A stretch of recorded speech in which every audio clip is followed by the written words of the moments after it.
I am day one post-op, so you can still see there's quite a bit of swelling going on still, but I had to come on here and share this with you in the hopes that this offers you some guidance. If there's a health issue or something that you're working around and you want to know how to take guidance from Allah, Yeshua, God, Jesus, and apply it to in the moment, real time scenarios. I do want to offer a little bit of context here. I went to the dentist for a cavity in my back molar, and the dentist said, I'm sorry, there's nothing that I can do for that. You need to take a look at the wisdom tooth. Do not wait on it. Run. Go to oral surgeon. Here is a list of providers, and hopefully your insurance, is accepted at one of them. No. My insurance was accepted by none of them.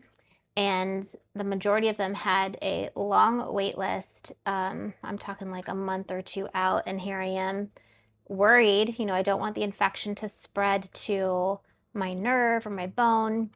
And that was my first step of surrender, was just surrendering the list and praying over the list to God.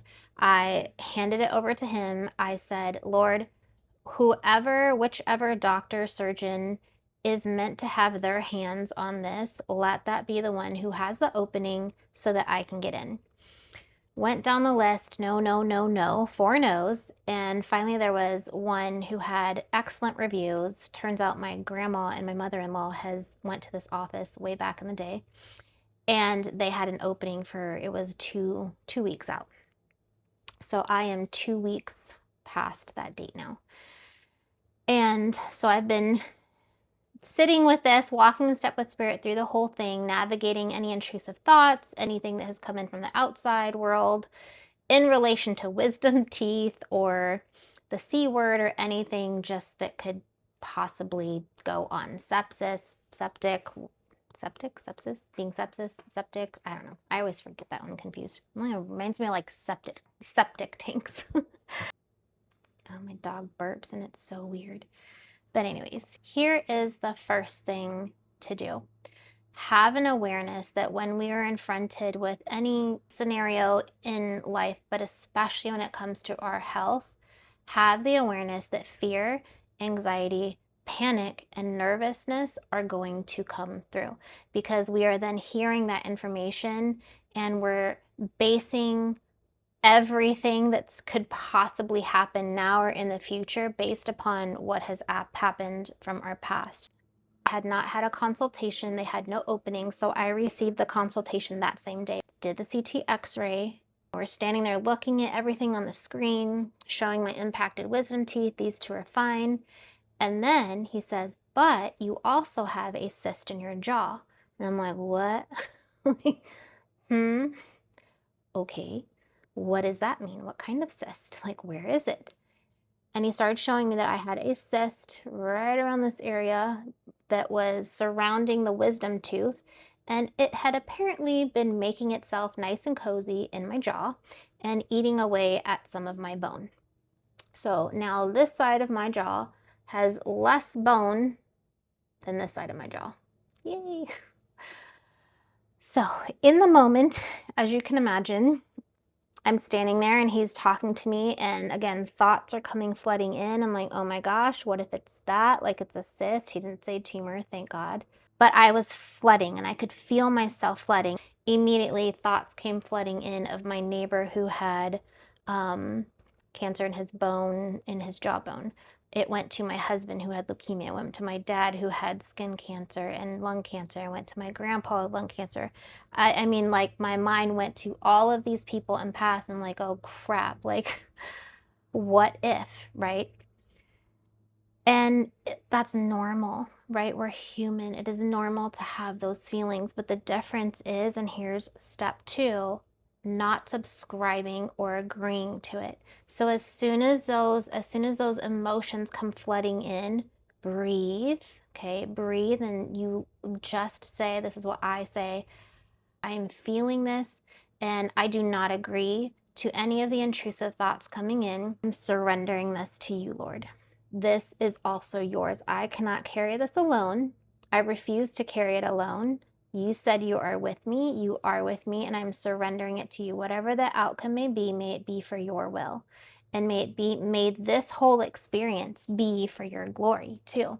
Use me. I just kept saying, use me, God. Use me in whatever way, shape, or form as I'm dealing with this to help someone else. Hence the video. Because here's the thing. When we end up talking about it or allowing ourselves to follow and go down the path of that intrusive thought coming in, then that's where you begin to spiral. Okay. The panic becomes bigger. The anxiety, like, what if this? What if that? Well, what if none of it? Yeah. And that is how the enemy works on us, because if we are in fear, if we're in doubt, anxiety, overwhelm, panic, we are not in trust. We are not able to have spiritual clarity. We are unable to receive that peace from the Lord, from God. And so what is best to do is become aware, acknowledge that they're going to come, expect them to come. And the thing is to have that discernment when they come in. I see you. I hear you. I see you. And no, I'm not agreeing to that. I am not subscribing to that. I rebuke it in the name of Jesus Christ. Like in the Bible, it says, take every thought captive. Your thoughts and your emotions, they're not mine. That's what the Lord said. God says those are not mine because they're not from him. If you don't come back into peace and even just a little bit of calmness, then you know that your thoughts and what you're sitting in is not from God. That is the enemy, little demons, the voices, negativity, just trying to keep you in this bubble so you can't come into that trust to receive what you need through whatever you're dealing with. In this case, mine was oral surgery. I mean, Jesus says that, rest all your cares onto me. We don't have to hold alone in the moment. And in the moment, I was panicking. I was freaking out a little bit internally. But every time I felt that panic, that heart palpitation, I said, God, take this from me. God, this is yours. I am trusting and I am surrendering, which allowed me to stay calm, allowed me to not spiral. I was not crying crazily or anything like that. It allowed me to keep myself walking in step with spirit, knowing that I am protected, I am loved, and I am surrounded by Allah, a father, mother, creator who loves me like a parent. Yeah. And I would continue talking as though God was standing right next to me. And that is being in relationship, right? That is what God talks about, that he desires, is to be in relationship with us. So I'm not standing there pleading and going into this panic and fear of like, oh, please don't let it back. God, please don't. No. Not that, right? Because that sends you into a space of lack, into a place of despair. Rebuke the thought every single time it comes. Because if you don't, you spiral. And you end up in a completely negative state because we want to know. Our human mind wants to know now. This part didn't come to me until maybe, I think it was 3:30 in the morning, where I just started thinking about how was I able to do that? How am I able to do that? When he talked about the cyst, I said, no, I'm surrendering it to God. And because there was a part of me early in the morning as I'm trying to sleep that wanted to obey that thought of, well, just look it up. What kind of cysts could you have in the mouth? And please don't share them in the comments. I don't want to know. And I will try my darndest not to read it or skim over them because I don't want to know. And here's why. If I listen to that thought, and like the doctor said, going down Dr. Google rabbit hole, then I'm going to be thinking about all these possible case scenarios, and then I am not putting my trust and my faith in God. I am not abiding in him. And the story that came to mind, and I had to look it up because I'm very new to the stories in the Bible, but it's the story of Lot's wife, how he is rescuing, I think it's her and her daughter from the city, and they're told to flee and not return and don't look back. And she does, and she turns to stone. And how that plays out with me here and how I feel that is if I go down, if I even open up my phone, if I even venture into seeing what it could possibly be, I am telling my Holy Spirit, I am telling myself, I am telling the universe, God, Father, Mother, Creator, that I don't trust you. And then what's the point? Like if I can't sit in my faith and I cannot allow his will to take over all of this and put his hand on all of this and feel his righteous hand protecting me, strengthening me, and helping me, what's the point? Because even by following that thought of the enemy to go and find out what the cyst could possibly be, I'm going into doubt and I'm going into unbelief. And I don't want to do that. I want to stay in step with spirit, because as of yet, I could have went to a dentist who completely ignored the x-ray and just fixed my tooth, and I could be months down the road having this swollen jaw, not because of surgery, but because there's something growing there and I had no idea it even existed, because I've never had a single symptom. But instead, God brought it to light. I finally listened to his voice saying, make the appointment, go get it checked out now, because I could feel like something was off. At that point, it's like, all right, I have put this on, I've prolonged this long enough. I also have to look, and maybe you have to look too, like what actions did you or inaction did you take that has prolonged you finding out the information about your health, about yourself, about whatever it is that you may be working through. What was your action? My action was listening to that thought saying, you've got time, it's fine, you've got time, you've had cavities before, it'll be fine. Turns out, no, it actually wasn't fine. And if I would have listened to God from the very beginning, I would have been probably about 3 to 4 months like in the past dealing with this versus now. But that's okay, because I have learned discernment through this. I have learned the voice of the enemy and God's voice. Jesus says, the sheep will know me by my voice. And that is what I now know through these experiences. It has allowed me to clarify, and it will allow you to clarify and make very clear and pristine God's voice in comparison to the enemy's voice that is knocking at your door. And the last part that I want to share here is I recently joined a women's ministry, and she was talking about how in the book of Mary Magdalene talks about the 7 powers. And she was saying how one of the powers has to do with death. I haven't read it yet. We just had this conversation yesterday morning, so it's very fresh still.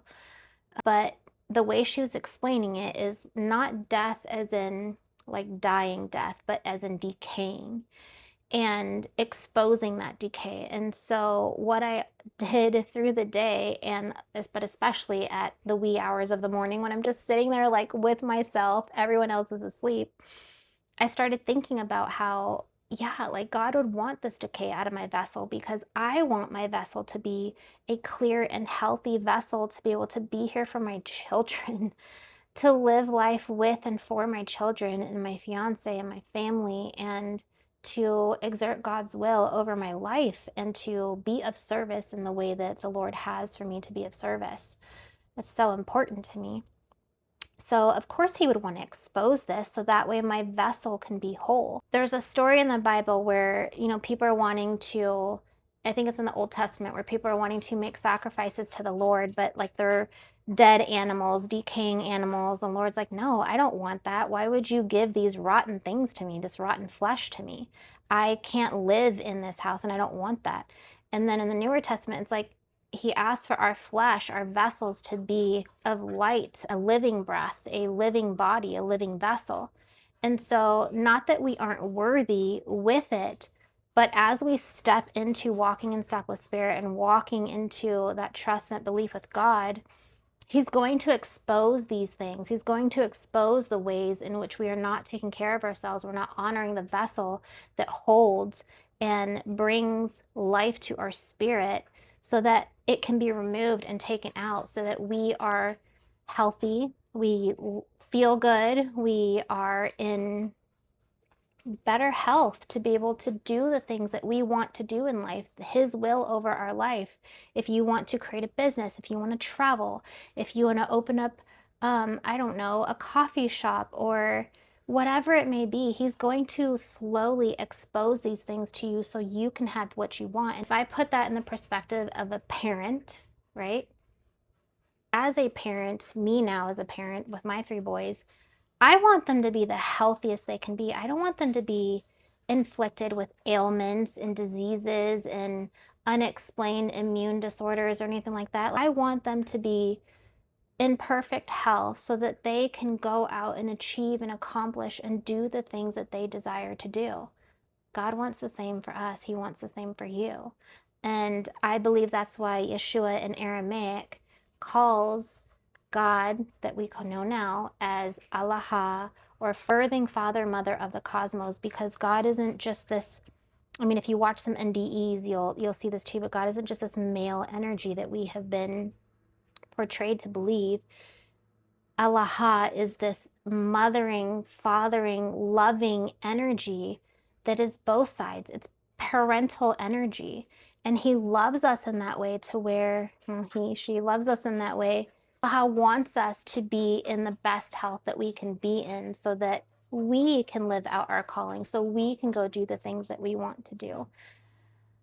So I just wanted to give you a real in time post-op surgery, dealing with completely unexpected news of what was going on in my mouth and how I walked through it. And I'm still walking through it, even post-op. And even now, so the pathology report won't be back for another 2 weeks. And I think he'll go over that with me in the follow-up, which is in 2 weeks. But I don't want to, I'm surrendering it. I'm giving that to the Lord. I'm giving it to God.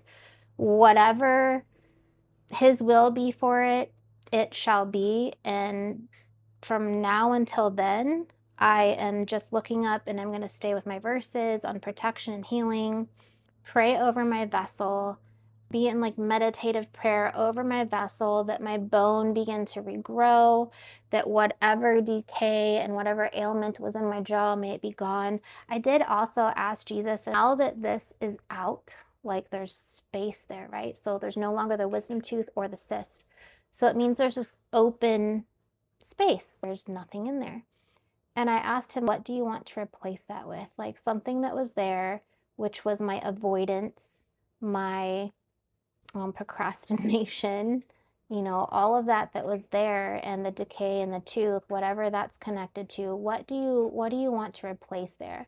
And what I got was trust and love.